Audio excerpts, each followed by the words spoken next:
Shalom Bapak Ibu Saudara-saudari yang terkasih di dalam Tuhan. Bagian yang akan kita baca hari ini terambil dari Mazmur 119 ayat yang ke-9. Dengan apakah seorang muda mempertahankan kelakuannya bersih dengan menjaganya sesuai dengan firman-Mu.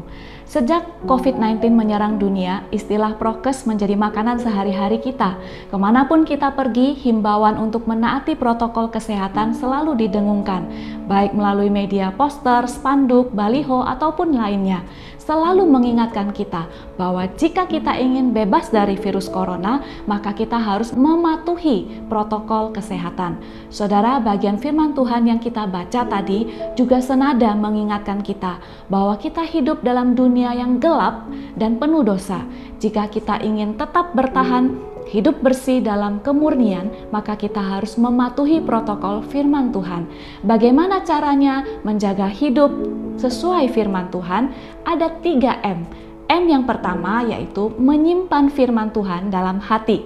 Sama seperti kita setelah selesai berbelanja kebutuhan bulanan, kita akan menyusun dengan baik barang-barang itu di dalam rak, lemari, ataupun kulkas dan berusaha mengingat-ingat barang-barang ini diletakkan di mana dan kapan kita harus menggunakan barang-barang ini. Saudara, demikian juga harusnya hati kita sebagai orang percaya selalu menata dan menyusun hati kita dengan firman Tuhan, sehingga firman Tuhan itu ditempatkan dalam hati kita dan berusaha kita ingat di mana kita akan menggunakannya.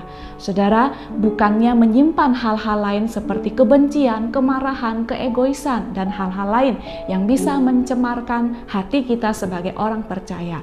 M yang kedua yaitu mengamat-amati firman Tuhan. Bagian firman Tuhan yang sudah kita baca, kita simpan dalam hati, sewaktu-waktu kita akan keluarkan dari hati kita untuk kita teliti, kita amati, kita selidiki, dan kita renungkan sesuai keadaan yang kita alami.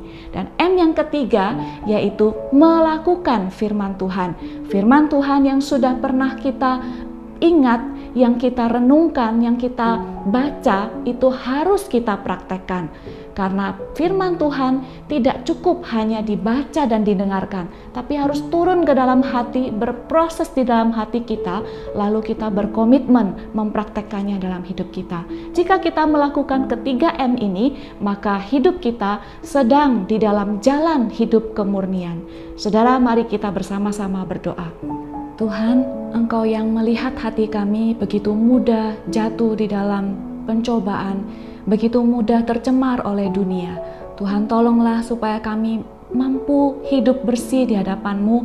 Tuhan juga mampukan hati kami untuk dapat menyimpan firman Tuhan, untuk dapat menyelidiki firman Tuhan, dan dapat melakukan firman Tuhan seperti yang Tuhan mau.